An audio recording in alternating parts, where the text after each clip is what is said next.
Как мультикакс. Покажи, кто главный за грилем с ассорти от Indy Light. Оставайся на лайте и... Делай, что любишь. Indy Light. Друзья, здравствуйте. Этот выпуск – мое выполнение обещаний. Я много раз об этом говорил, в прошлом году и в этом, по-моему, тоже говорил. Но началось все, когда я делал урок истории про Гренландию. Его, кстати, посмотрели более 3 миллионов зрителей. Спасибо вам большое. Кто еще не видел, посмотрите это обязательно. Ну и вот, собственно, в этом выпуске про Гренландию я вспомнил такой термин современной геополитики, как «битва за Арктику». Почему? Потому что именно в Арктике сосредоточено от 15 до 30% всех неразведанных запасов мировых нефти и газа. То есть это главный ресурсный регион мира. Давайте сюда еще добавим огромное количество редкоземельных металлов. Никель, литий, золото, ну и, в общем, вся таблица Менделеева. Проблема в том, что Арктика как бы ничья. Ну да, и мы знаем, что есть приарктические государства. Россия, Норвегия, Дания, США, Канада, Исландия и даже Великобритания. Все хотят участвовать в разработке арктического шельфа, который неизвестно где начинается и неизвестно где заканчивается. И именно Гренландия, которая по факту принадлежит сегодня Дании, становится основным полем этой арктической битвы. Ведь когда Трамп говорит, что он хочет присоединить или там купить Гренландию, или просто отнять Гренландию, он же это мотивирует тем, что Россия и Китай-то уже на подходе, а Дания, да и вся Европа ничего с этим сделать не могут. И, в общем, это не просто я, Трамп, такого хочу, а я мир тут спасаю. Друзья мои, это, конечно, новый виток в битве за будущее. За всю Арктику. И вот об этой битве мы сегодня и поговорим. Мы расскажем, как люди веками лезли в этот ледяной ад. Как мираж Санникова двигал экспедиции и убивал людей. Как Нансен дрейфовал на Фраме через весь океан, чтобы доказать, что полюс достижим. Как молодой Амундсен, научившийся на первой бельгийской зимовке жрать сырое мясо пингвинов и резать лед динамитом, превратил полярные победы в деньги и славу.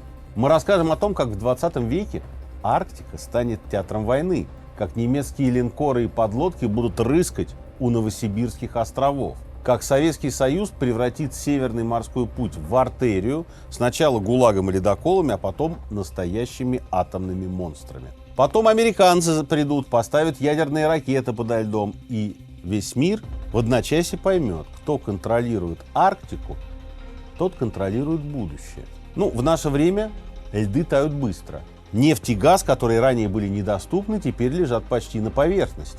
Что еще? Северный морской путь уже сокращает дорогу из Шанхая в Роттердам почти вдвое. Китай называет это полярный шелковый путь. Россия строит новые ледоколы и базы. США и Канада стягивают войска к своим секторам. Арктический совет, который должен был быть, который задумывался как такой мирный клуб, давно, конечно, превратился в мертвую формальность. И сегодняшняя история – это не покорение природы, это про то, как люди веками убивали друг друга за кусок льда, который оказался дороже золота. Это война, которая, по сути, длится 3 столетия, но по факту она только-только начинается.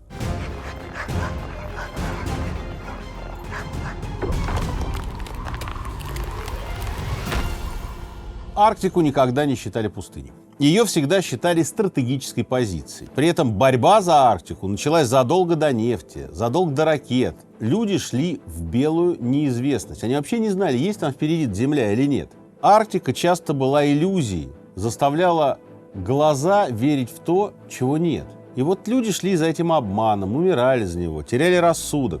Ну, самый знаменитый русский фантом – это, конечно, земля Санникова. Что это? Призрак, который стоил крови и нервов нескольким поколениям. Я уверен, что большинство из вас знает о земле Санникова благодаря художественному фильму с одноименным названием. Там играл Владислав Дворжецкий и Олег Даль. И фильм стал культовым во многом из-за знаменитой песни «Есть только миг между прошлым и будущим». Но на самом деле эта драматическая история не только имела место, но и возбуждала русские умы почти 150 лет. Яков Санников, русский купец из Якутска, был помешан на страсти первооткрывателя. Он, например, открыл и описал острова Столбовой и Фадеевский. И вот в 1811 году, за год до войны с Наполеоном, стоя на дрейфующем льду, а по сути вообще на краю обитаемого мира, он смотрел туда, где начиналась пустота. Горизонт, чистый, воздух прозрачный, и вдруг он с удивлением обнаружил. Перед ним не облако, а ледяной торос. Вдалеке темнела земля с четкой линией берега. Санников видит высокие каменные горы. Настоящие. И он рисует их на карте пунктиром. Никто не проверяет. А зачем? В те времена карта – это товар, а вот миф продается лучше фактов. Санников даже не врет сознательно. Он, видит то, что видит. Такой оптический трюк Арктики. Холодный воздух над теплым слоем преломляет свет, и горизонт рождает эти фантомные острова, горы, даже города. Но для Санникова это была земля. Новая, богатая, там меха, мамонтова кость, а может там и золотишко. И вот, предвкушая все это великолепие, он называет землю своим именем. И миф уходит в мир. А так как среди полярников он уже тогда пользовался авторитетом, в головах ученых и путешественников засела маниакальная мысль. А что если Север и правда скрывает в своих недрах никому неизвестную землю, да еще и с теплым климатом? Может, именно туда-то птицы летят зимовать, а никак не на юг?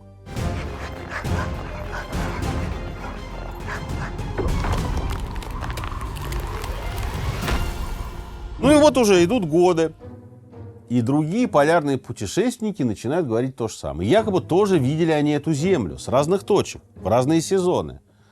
И к середине 19 века этот призрачный остров начинает жить собственной жизнью. Его нанесли на карты, дали название, его обсуждают в академиях. То есть земля Санникова перестала быть каким-то рассказом мифологическим, она стала географическим фактом, который, просто еще не до конца подтвердили. А в ту эпоху любой новый клочок суши означал не только научное открытие, но и что? Право на собственность. Арктика уже тогда подчинялась простому закону. Кто первым встал, того и тапки, то есть территория. Прошло около 60 лет, и американский капитан Джордж Де Лонг обнаружил архипелаг маленьких островов, которые находятся к северу от острова Новая Сибирь. А вот норвежский исследователь Нансен, который в 1893 году прошел на судне мимо Новосибирских островов, никакой неизвестной земли обнаружить не смог. Некоторые даже утверждали, что Нансен целенаправленно скрыл. Он увидел землю Санникова, но, преследуя личные интересы, никому об этом не сказал. Но больше всего этой идеей заразился барон Эдуард Васильевич Толь. Ученый и вообще человек редкого упрямства, буквально одержимый севером. Геолог, аристократ. Такой балтийский немец на службе у русского царя. Он был убежден, существует земля Санникова. Более того, это остаток древнего материка под названием Арктида. Более того, барон считал, что Нансен никого не обманул. Его корабль просто не наткнулся на землю Санникова. Он ее обошел стороной. В общем, де Толь загорелся. Он убеждает Академию наук. Ему дают деньги. 150 тысяч рублей золотом. Это огромные деньги. И он укомплектовал судно по высшему разряду. Никакие неудачные попытки в прошлом найти эту землю его не останавливают. И в 1885 году первая разведка. Спустя 8 лет вторая. Он даже находит какие-то следы, обломки дерева, кости. И они ему, конечно, кажутся убедительным доказательством, что земля Санникова существует. И вот в 1900 году стартует экспедиция на шхуне «Заря». Барон Толь – ее начальник. В команде самые лучшие, среди которых, я вам уже рассказывал в выпуске про Колчака, тот самый легендарный будущий адмирал Александр Колчак. Нансен пишет приветственное письмо. Толя оставляет записку: «Иду на север искать землю Санникова». 5 июня 1902 года он берет 3 человек, 2 собачьи упряжки, 2 каяка, и все они уходят к острову Беннета. Запас провизии берут на 3 недели. Больше их никто живыми не видел.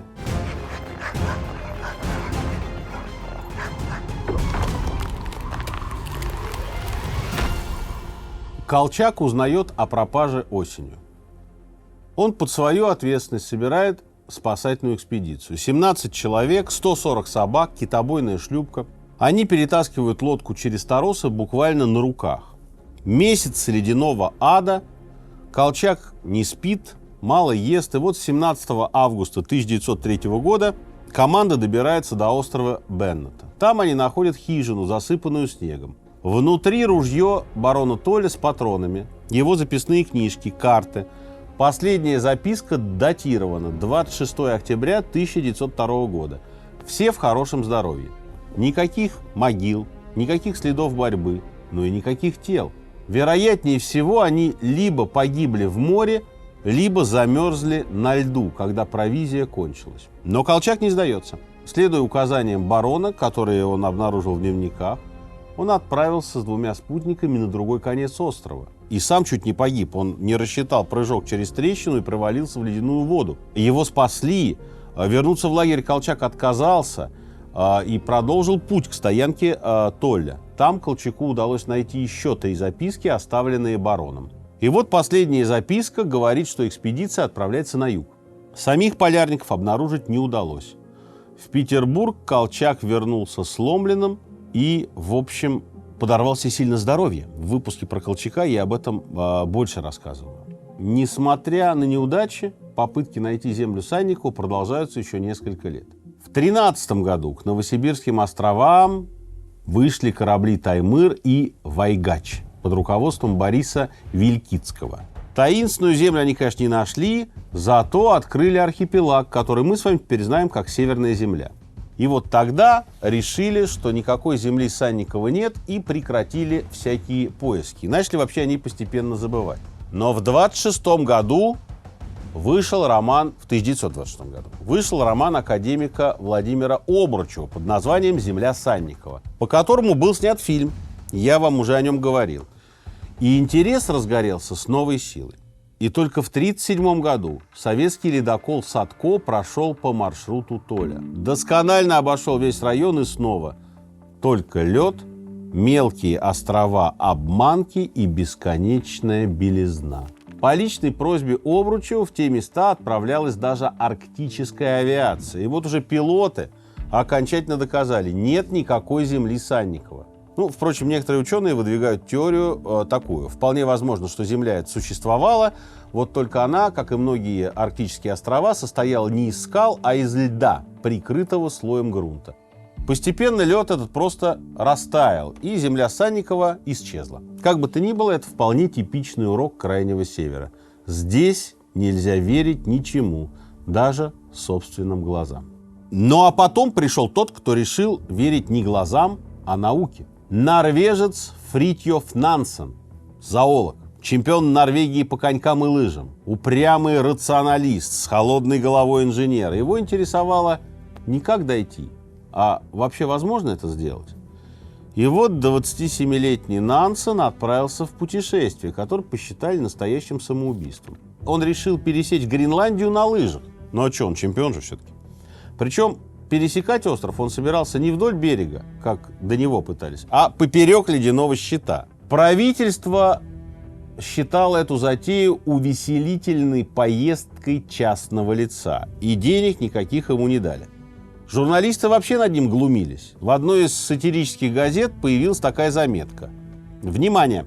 В июне сего года препаратор Нансен демонстрирует бег и прыжки на лыжах в центральной области Гренландии. Постоянные сидячие места в ледниковых трещинах. Обратного билета не требуется. Нансен собрал команду из 6 человек и пошел через ледник. Температура минус 45. Высота подъема почти 3000 метров. Они тащат с собой сани по 300 килограмм каждый. Едят сушеное мясо и шоколад. Чуть не погибают от голода. Но собирают данные о климате и о жителях тамошних, об инуитах. Потом участники экспедиции пропустили последний пароход, который мог вернуть их в Норвегию. И дальше у них никаких вариантов, кроме как зимовать на ледяном острове, не осталось. При этом Нансен не принял предложение датского губернатора разместиться в его доме.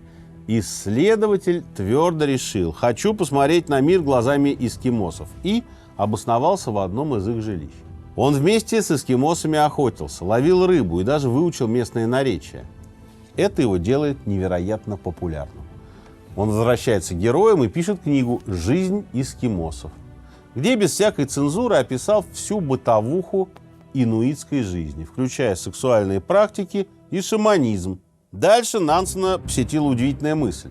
После гибели американского судна «Жанетта», которого раздавили льды у берегов Сибири, обломки этого судна находят у Гренландии.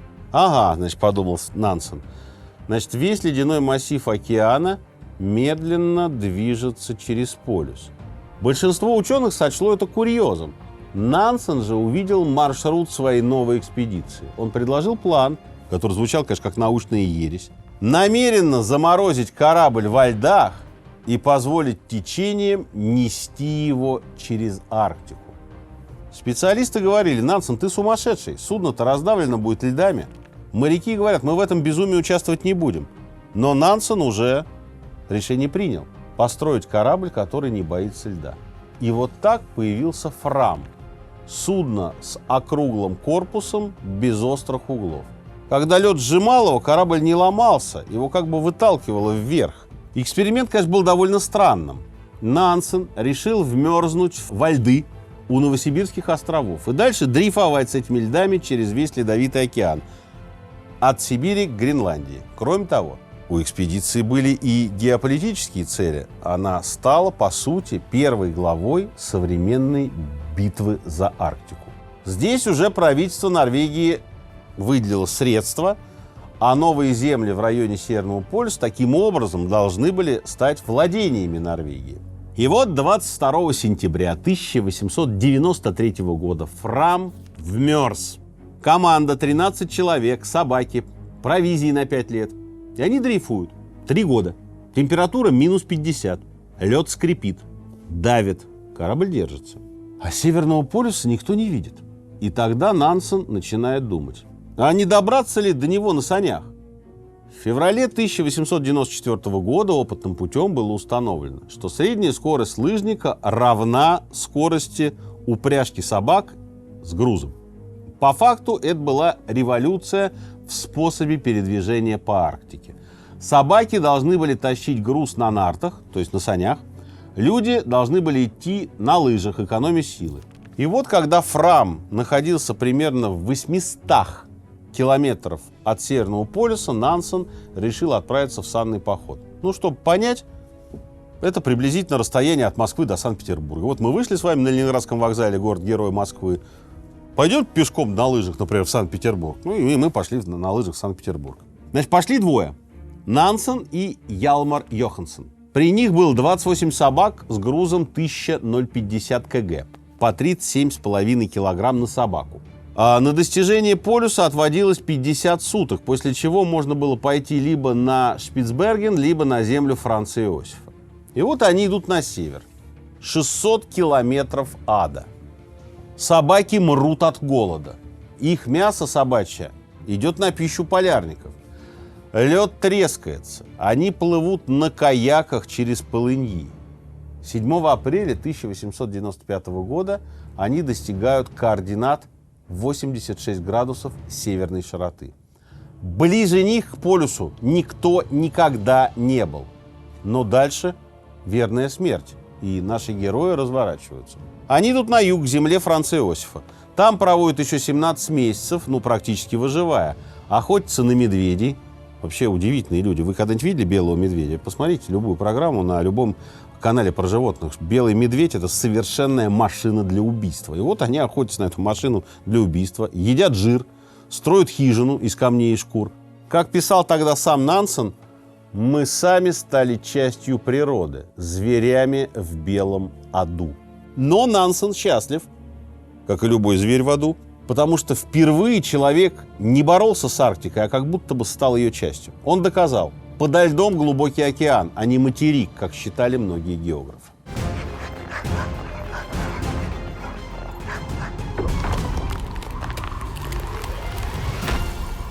«17 июня 1896 года их совершенно случайно спасает британская экспедиция Джексона. Ну а что касается корабля «Фрам», то его выносят дрейфом к Шпицбергену.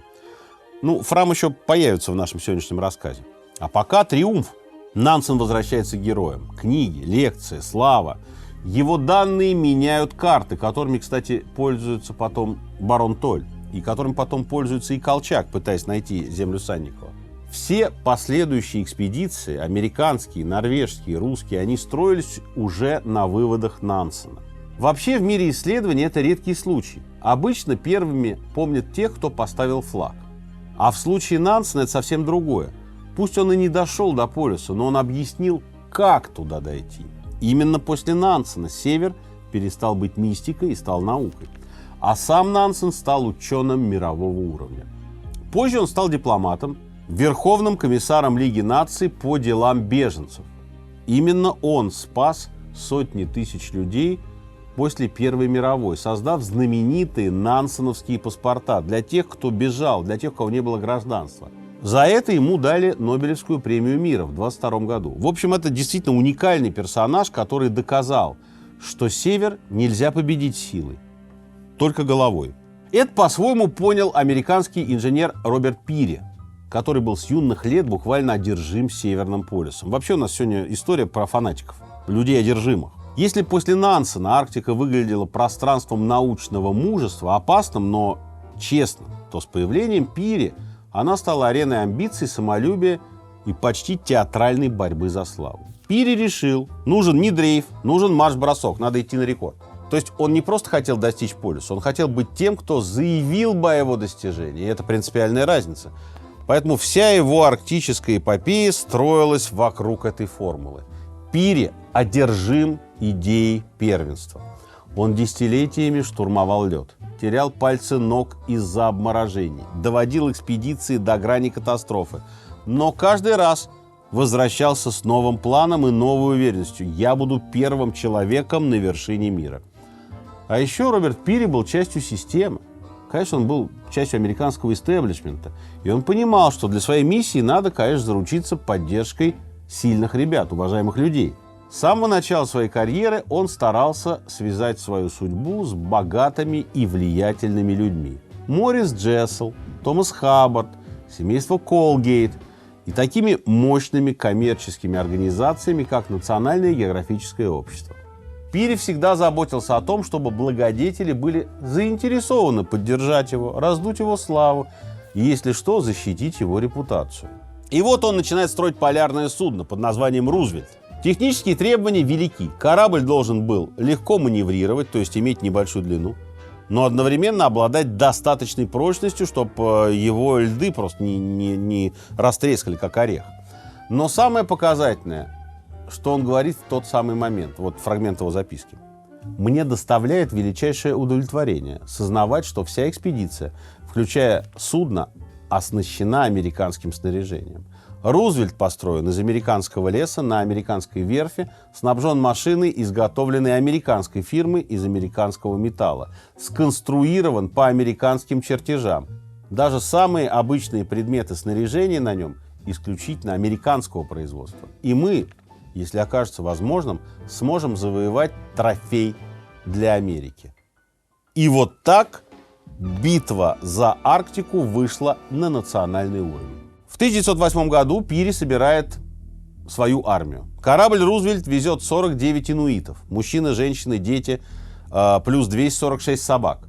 Тонны китового мяса. Сначала до острова Элсмер, затем финальный рывок еще северней. В этот момент 4 лучших погонщика, которых звали Ута, Укеа, Игинва и Сиглу, идут с Пири и Мэтью Хэнсоном. Хэнсон — это чернокожий ассистент Пири, который говорил по-инуитски лучше, чем Пири, и имел сына от инуитской женщины. Ну, вообще, надо сказать, что Пири был циничный и жестокий пацан. В 1897 году он, например, привозил 6 отобранных инуитов, которых он вообще считал своей собственностью, в Нью-Йорк, ну, типа, что, для науки. Он выставлял их в музее. Ну, приходите, посмотрите, живые инуиты у меня тут. Фотографировал их голыми в антропологических целях. 4 из них скончались, потому что они не прошли климатической адаптации. И вот уже во время экспедиции самые выносливые эскимосы-погонщики тащат сани, ломают лед, охотятся, строят эти иглу, эти хижины полярные. Без них Пири просто бы утонул или просто замерз. И вот 6 апреля 1909 года. Пири официально и торжественно заявляет: полюс наш. Только доказательств ноль. Дневники — одна какая-то большая путаница. Расчеты не сходятся. Фото нет, приборов нет. Нет никаких свидетелей. Эскимосы, они же не умеют считать широты. И Пири их, в общем, не спрашивает. Как он заявил членам комиссии Американского конгресса: дорогие друзья, вы должны поверить мне на слово. Поэтому, когда в 1909 году Пири объявил, что достиг Северного полюса, мир мгновенно раскололся. Потому что почти одновременно другой американец, Фредерик Кук, заявил то же самое. Только по словам Кука, он вообще достиг Северного полюса на год раньше, 21 апреля 1908 года. И тут, друзья, начинается одна из самых грязных научно-географических войн в истории. Обвинения, разоблачения, взаимные попытки уничтожить репутацию.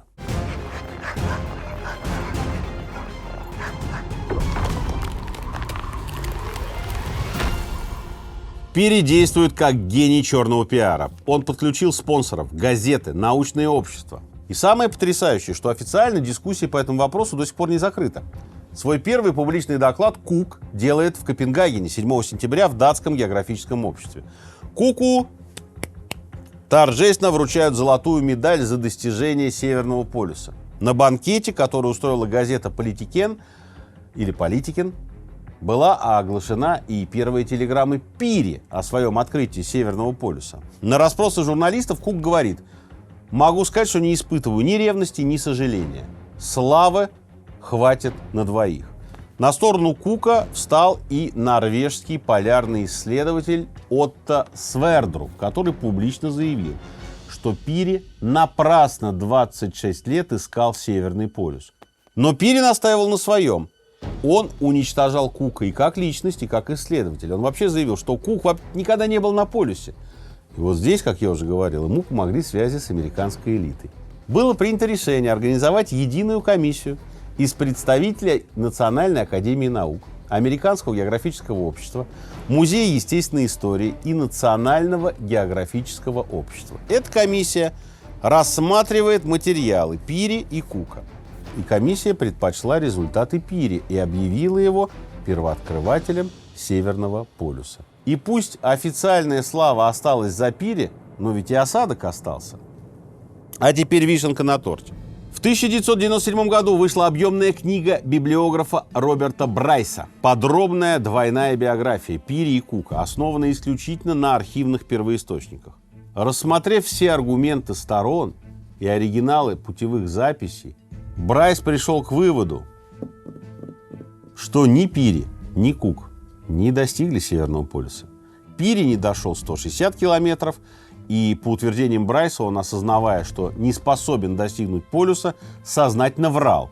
И 2 года назад еще одно исследование, теперь уже Британского географического института, полностью подтвердило версию Брайса с одним лишь уточнением. Пири не дошел до полюса не 160, а 100 километров. Ну, это погрешность. Главное, что никакого факта открытия полюса не было. Зато были всемирная слава, гонорары и пенсия от военно-морских сил США. После дуэли Пири и Кука на арену выходит человек, который даже не пытался играть в благородство. В 1897 году этот человек записывается первым помощником капитана на судно «Бельджика». Это бельгийская антарктическая экспедиция, первый международный поход к Антарктиде, во время которого происходит вообще нечто необразимое. Первоначальные планы не удалось осуществить, и командир корабля, бельгийский лейтенант Адриен де Жерлаш, погрузил Бельджику в лед моря Беллинсгаузена на 13 месяцев. В результате экспедиция стала не просто первой в истории зазимовавшей в Антарктике, а стала первым случаем массовой психиатрической катастрофы. Корабль намертво зажало льдами, команда месяцами жила в полной темноте, люди сходили с ума, люди болели цингой, начинались галлюцинации и попытки самоубийства, что не помешало, впрочем, провести на борту судна большой конкурс женской красоты. Ну, что там на нем происходило, остается только догадываться. В какой-то момент капитан вообще перестал выходить из каюты. Все управление берут на себя Амундсен и корабельный врач Фредерик Кук. Да, вы не ослышались. Тот самый Кук, который позже будет спорить с Пири за Северный полюс. Но тогда именно Кук спасает людей. Он буквально силой заставлял команду есть тюленей и пингвинов. Единственное средство против цинги. Амундсен выносит главный урок. В полярных широтах выживает не тот, кто смелый, а тот, кто может есть сырое мясо и перестать рефлексировать. Вернувшись к героям, Амундсен хочет большего. Он изучает опыт великого Нансена, копирует его методы и перенимает идею дрейфа во льдах. И именно Нансен, который видел в Амундсене своего преемника, отдает ему свой корабль для новой экспедиции. Главный символ – знаменитый Фрам. Вот этот вот, помните, с округлым корпусом, чтоб лед его не раздавил, а выдавил наверх. И корабль этот стал иконой полярной эпохи. Спонсоры потекли рекой. Денег хватило бы на 2 экспедиции. А теперь главное. Амундсен хотел попасть именно на Северный полюс. Войти через Берингов пролив с востока, вмерзнуть в Пак и дрейфовать к полюсу ближе, чем Нансен. Он готовился 2 года. Команда, собаки, провизия. Но вот, когда мир взорвала новость, что американец Пири якобы взял Северный полюс, Амундсен с ужасом осознал. Цель повержена. Катастрофа. Цель не просто повержена, она украдена. Деньги под угрозой. Экспедиция теряет смысл. И тогда он сделал то, что навсегда вписало его имя в историю авантюр. Он смекнул. Полюсов-то 2, и один из них по-прежнему не открыт. И вот уже выйдя в море, он сообщил команде, что курс меняется. Настоящая цель – Южный полюс. Только спонсорам он ничего не сказал, как, впрочем, и Нансену. Они узнают об этом позже из газет. Только вот незадача. На пути к Южному полюсу Амундсена ждал главный соперник – Роберт Фолкон Скотт, британский капитан, джентльмен и ученый.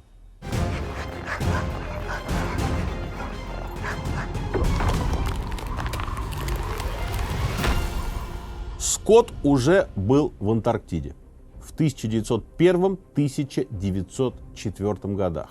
Дошел до 82 градусов южной широты, что было рекордом. И вот теперь он готовился к своей главной экспедиции и уже официально объявил о своем походе к Южному полюсу. Британская империя ждала триумфа. Скотт шел как королевский офицер, Амундсен действовал как охотник. Он узнал о планах Скотта и решил обогнать его, тайно, без объявлений. Амундсен менял маршрут, убивал собак, чтобы кормить остальных, выбрасывал за борт все лишнее. И вот 14 декабря 1911 года Амундсен первым добирается до Южного полюса. Когда Скотт пришел в ту же точку через 35 дней, он увидел норвежский флаг и палатку, а в ней хладнокровное, если не сказать циничное письмо Амундсена. «Прости, братан, ты опоздал». Цитата такая на самом деле. Если вам пригодятся любые из вещей в этой палатке, не стесняйтесь их использовать. С уважением желаю вам благополучного возвращения. Искренне ваш Руаль Амундсен. Конец цитаты. Но британец сломлен. На обратном пути случилась трагедия. Мотосани сломались, собаки не спасли. Скотт и 4 спутников замерзли в палатке в марте 2012 года. Амундсен уже во 2-й раз вернулся героем. Его книги мгновенно стали бестселлерами, его лекции по всему миру приносили ему десятки тысяч долларов. В Первую мировую войну он вложил деньги в строительство военных кораблей и за год удвоил свой капитал. Он скажет тогда: наука уже сама о себе позаботится, главное быть первым. Но, что самое потрясающее, Северного полюса Амундсен в итоге достиг. В 1926 году итальянцы построили огромный дирижабль и пригласили норвежца в эту интернациональную экспедицию. Они были даже так любезны, что назвали дирижабль Норвегией. Правда, командовал им легендарный итальянец Нобеле. У нас был выпуск про дирижабли, я рассказывал в этом выпуске про историю Нобеля. 11 мая 1926 Норвегия поднялась в воздух со Шпицбергена и через несколько часов достигла полюса. С этого момента Амундсена стали называть Наполеоном полярных стран, потому что он побывал на 2 полюсах. Финал всей истории был трагическим. В 1928 году итальянский дирижабль «Италия» под командованием того же Нобеля потерпел в Арктике крушение. Амундсену 56 лет, и он решает обязательно найти Нобеля, чтобы о нем еще раз заговорил весь мир. И улетает на его поиски на гидросамолете. 18 июня 1928 года Амундсен пропадает в Баренцевом море. Тел не нашли, обломков самолета тоже не нашли. Легендарный финал. Только ботинок нашли в 2009 году. Что получается? Человек, подчинивший лед, исчез в нем без свидетелей.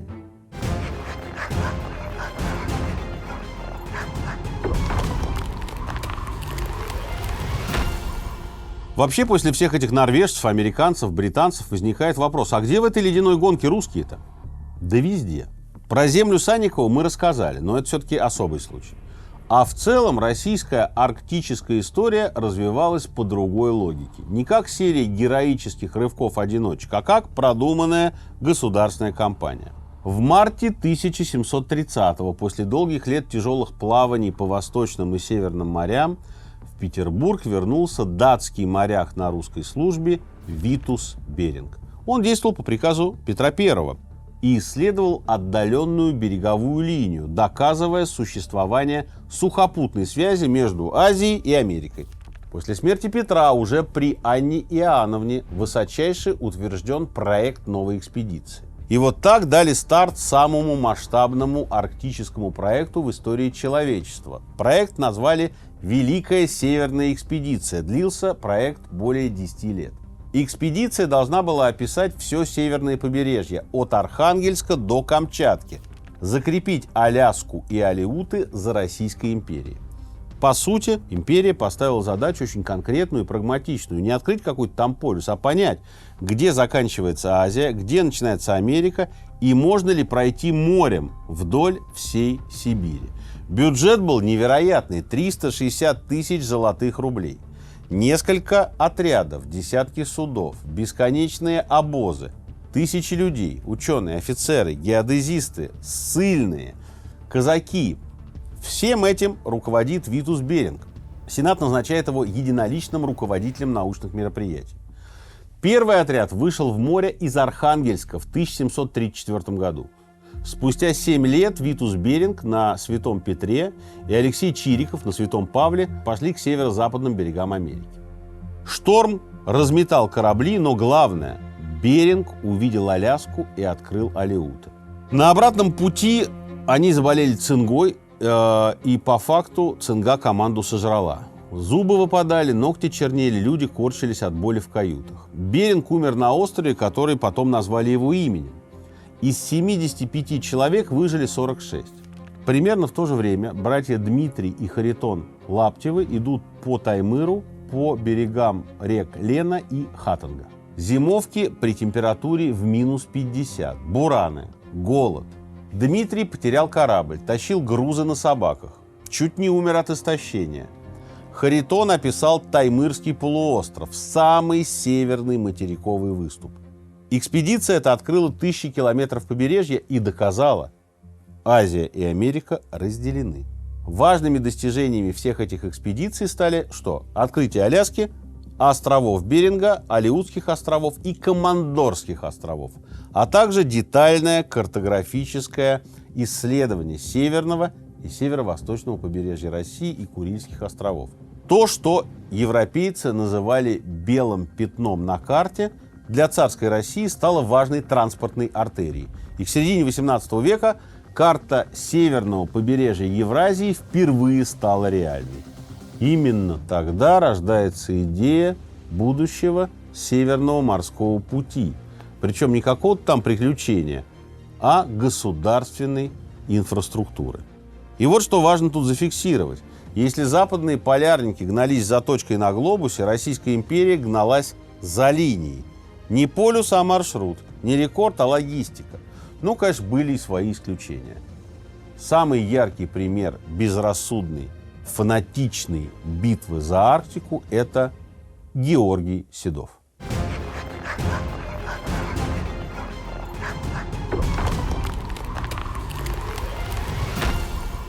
Морской офицер, родился в бедной семье, карьеру сделал вопреки происхождению, мечтал только об одном – водрузить русский флаг на Северном полюсе. В 1912-м он, настоящий патриот, осознает, Россия отстала в арктической гонке. Нансен дрейфовал, Пири взял полюс и Седов решает, что настало время водрузить там и русский флаг. Государство денег не дает, Академия наук отказывает. В одном из фельетонов того времени написали: как и Америку, Северный полюс можно открыть только один раз. Так что непонятно, о чем хлопочет Седов.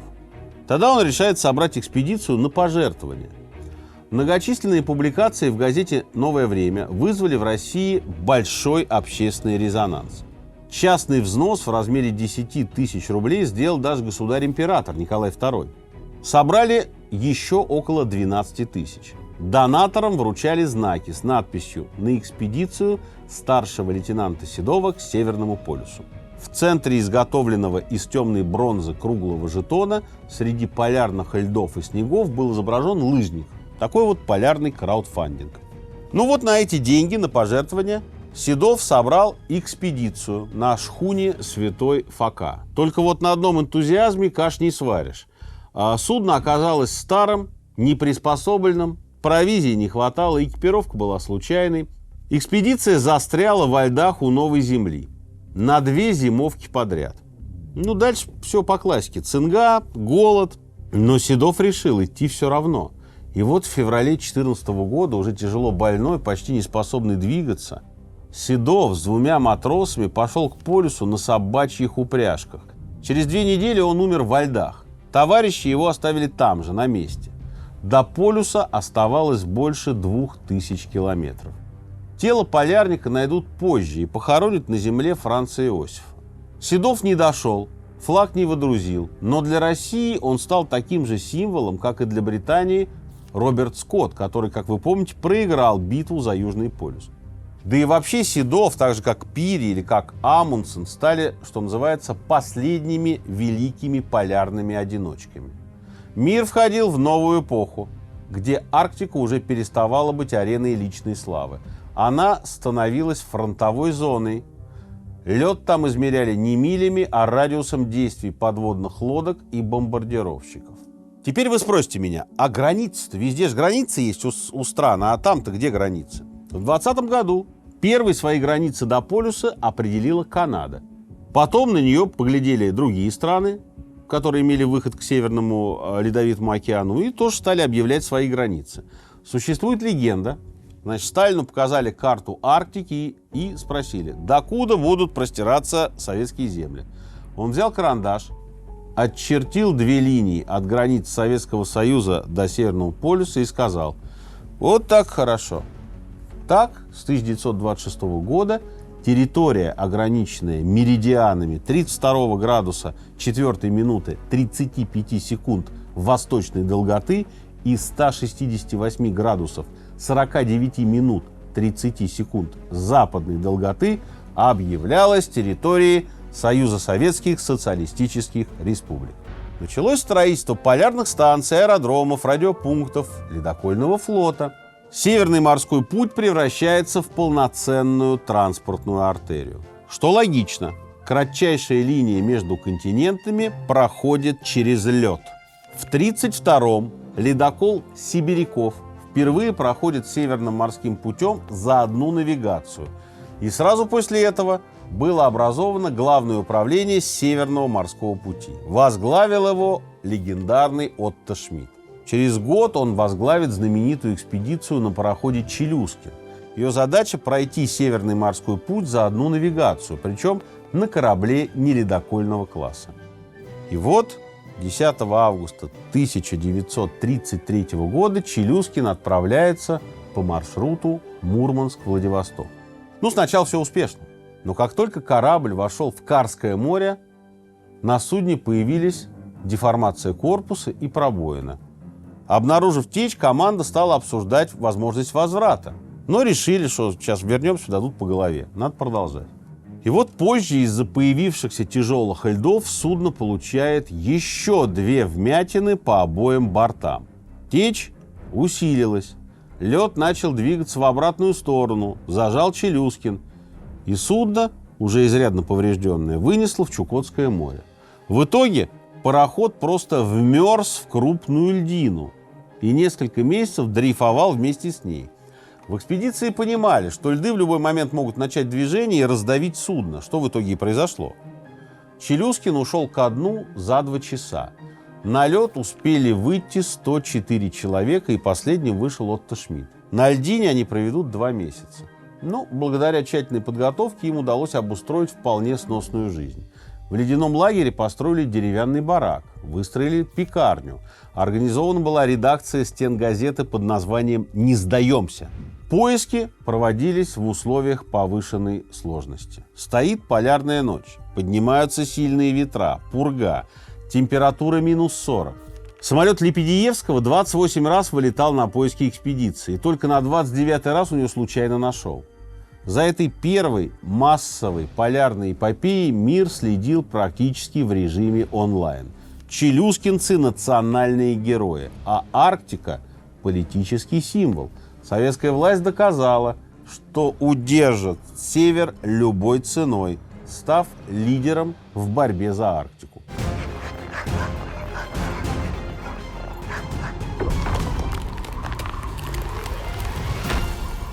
Спустя 4 года уже другая история. Тот же Отто Шмидт решает организовать в арктических льдах научную станцию.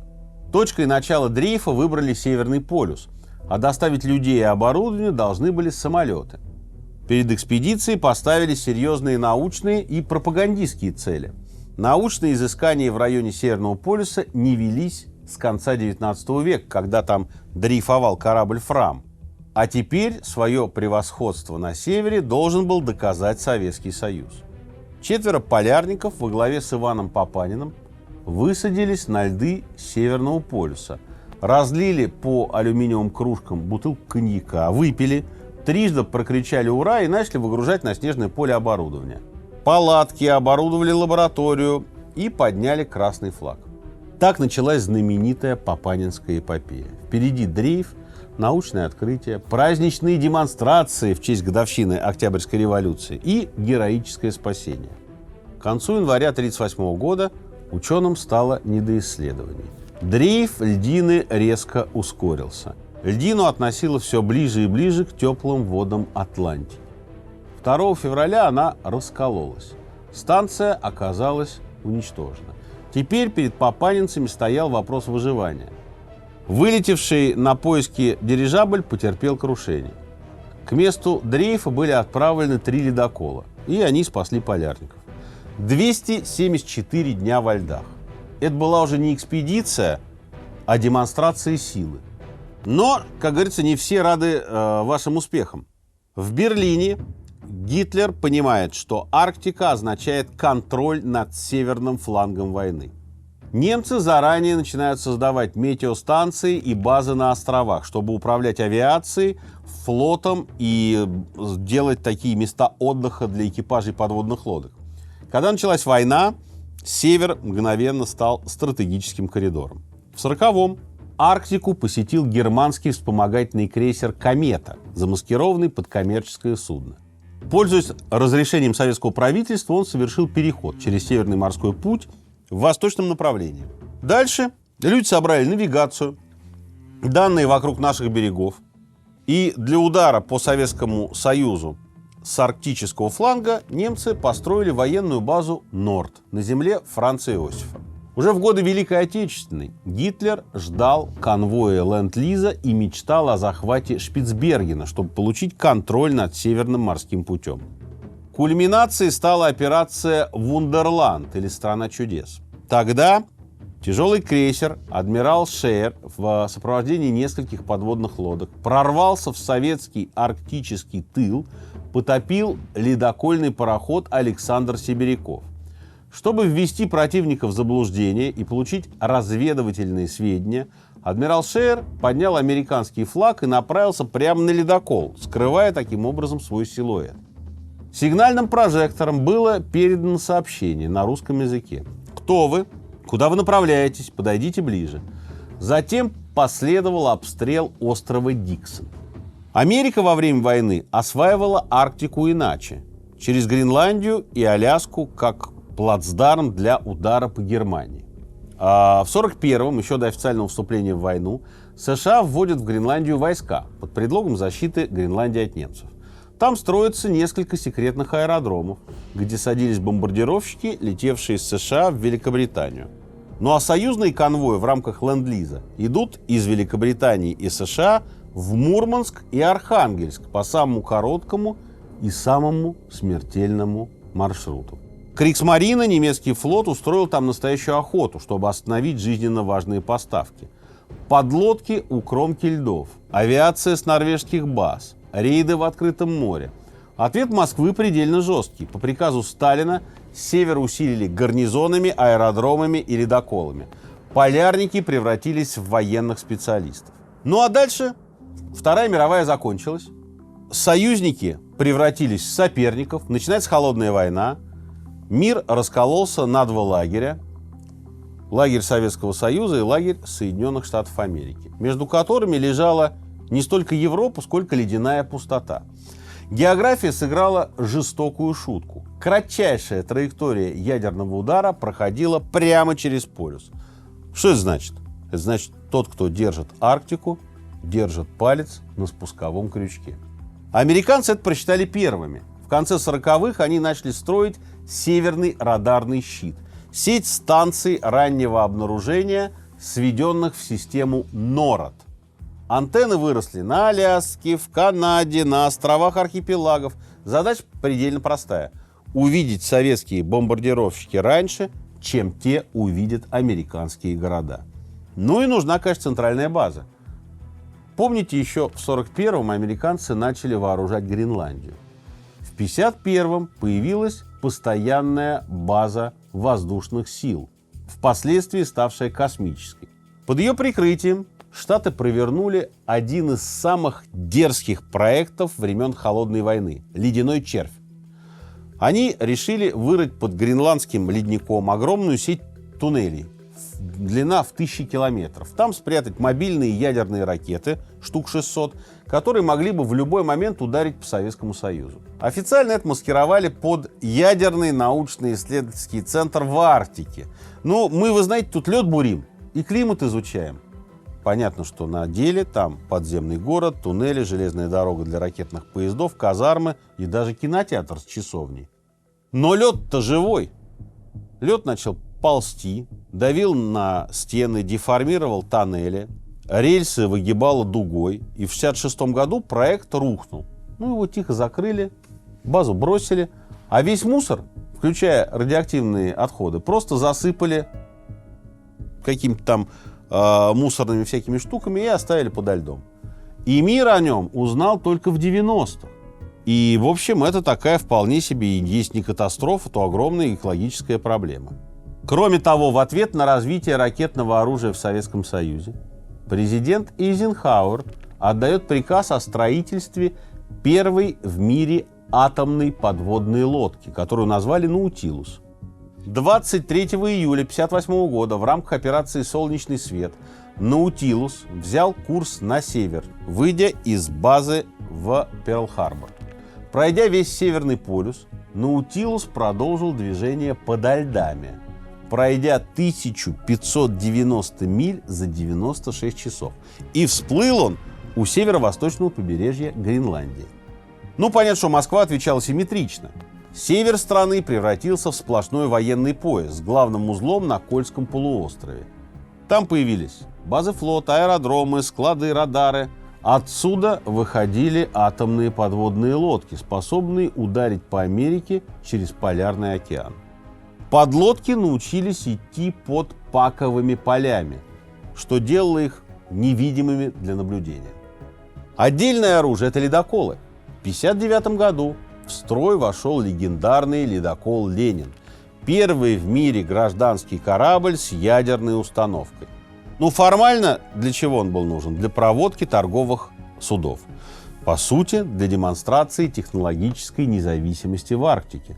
Он мог месяцами работать без захода в порт, ломая лед там, где любой другой флот просто намертво вставал.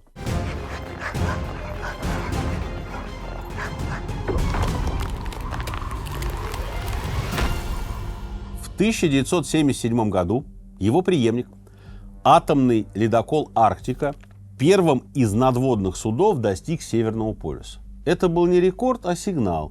Советский Союз способен прийти в любую точку Арктического океана, тогда, когда захочет. Кроме того, в 60-е на советском вооружении появляются подлодки 627 «Кит».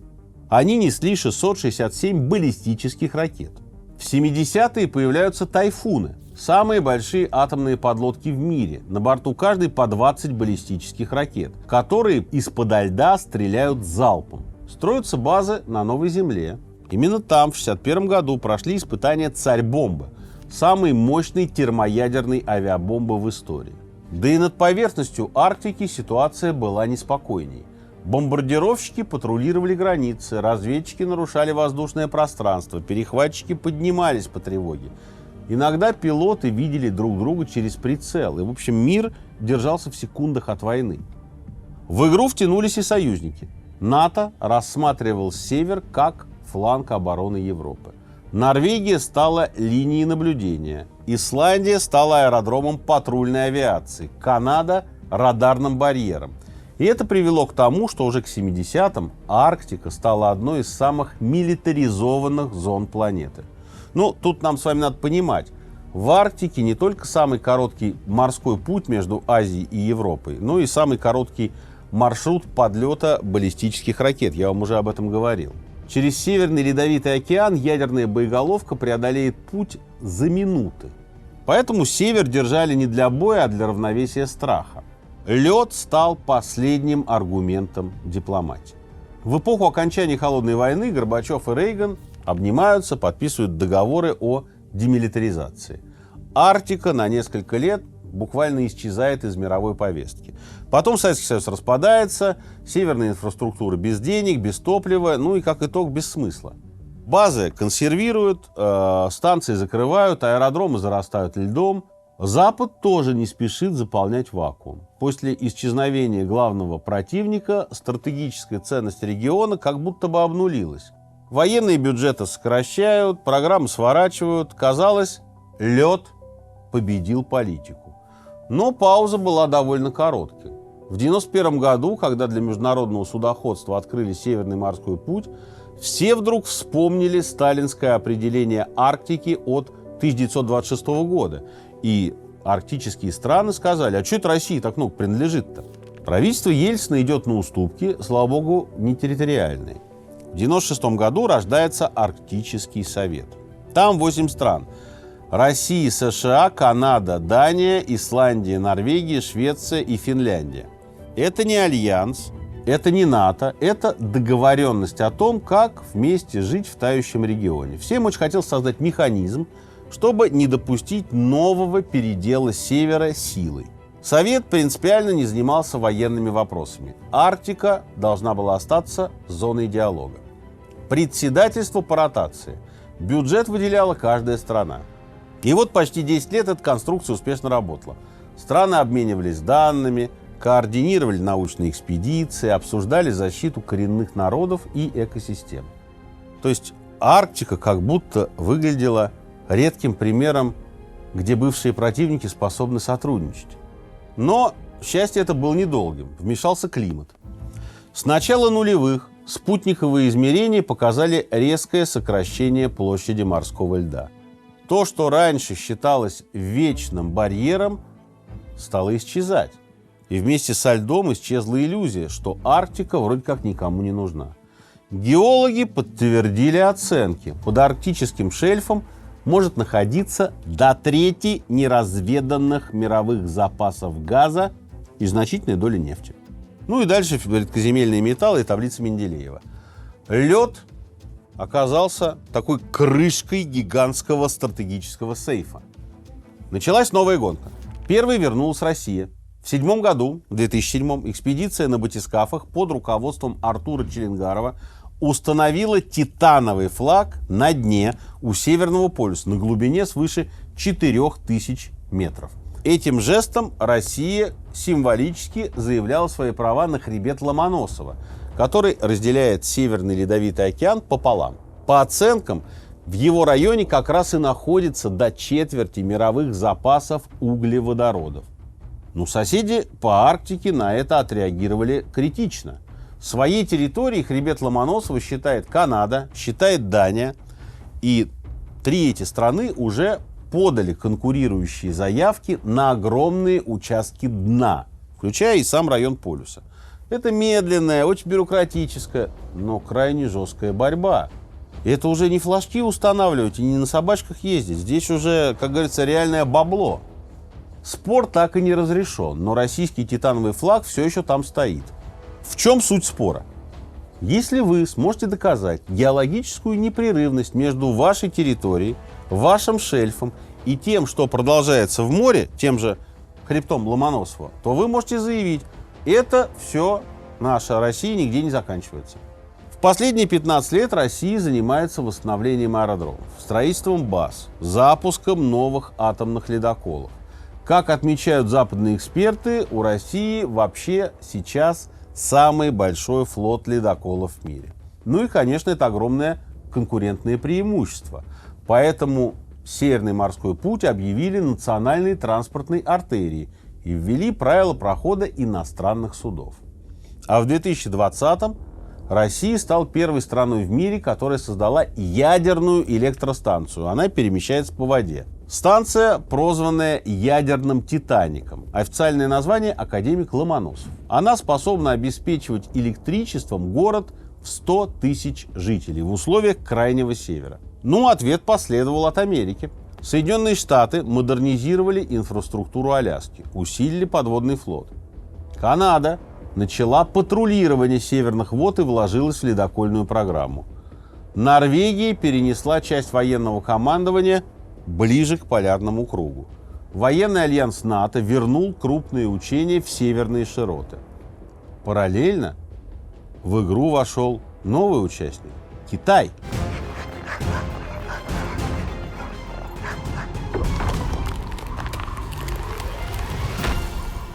Вы удивитесь, но в 2018 году Китай официально объявил себя приарктическим государством и включил северные маршруты в инициативу Полярного шелкового пути. А если Китай все-таки станет арктическим государством, получив доступ к Гренландии или Шпицбергену, то что тогда? Он станет еще одной державой, которая официально включится в битву за Арктику? И вот Трамп пытается забрать Гренландию. Поэтому он говорит об опасности со стороны Москвы и, главным образом, со стороны Пекина. При этом Арктический совет, который был создан как совет сотрудничества, оказался парализован. Отношения между Россией и Западом обострены до предела. Работа его фактически замерла. Россия потом вообще из этого совета вышла. А после того, как в НАТО вступили Финляндия и Швеция, ситуация еще более накалилась. Оказалось, что 7 из 8 стран Арктического совета – это члены НАТО. То есть за ними порядка 60% территории. А 40% за Россией. А без России, игрока с самым крупным куском Арктики, полноценно работать, конечно, невозможно. Угроз становится все больше. Граница между Норвегией, Финляндией и Россией фактически стала линией противостояния между Россией и НАТО. Россия вновь открыла десятки советских баз. Арктические воды используются для испытаний гиперзвуковых и крылатых ракет. Российские и американские истребители неоднократно сближались в небе недалеко от Аляски. В 2024 году НАТО проводит в регионе крупнейшие со времен Холодной войны учения. Ну, то есть, чтобы вы понимали, битва за Арктику идет прямо сейчас. Россия держит Северный морской путь, США пытается оказывать на него влияние через НАТО и Гренландию. Китай пытается зайти туда деньгами. В завершении, что хочется сказать. Арктика, по факту, осталась последним большим куском планеты, который еще до конца не поделили. И сейчас за него бьются по-настоящему. Раньше люди шли туда, чтобы открыть неизвестное. Затем, чтобы установить флаг. Потом, чтобы разместить ракеты. А сегодня, чтобы контролировать ресурсы, маршруты и данные. Арктика – это больше не пустота, не романтическая точка на карте. Это узел интересов крупнейших держав планеты.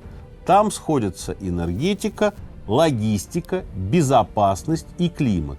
И чем быстрее тает лед, тем быстрее растет напряжение. Друзья мои, вот такой была история «Битва за Арктики». С этим выпуском связан еще один выпуск, урок истории про Гренландию. Посмотрите его, если вы еще не видели. Ну и до новых встреч. Спасибо, что смотрите наши уроки истории.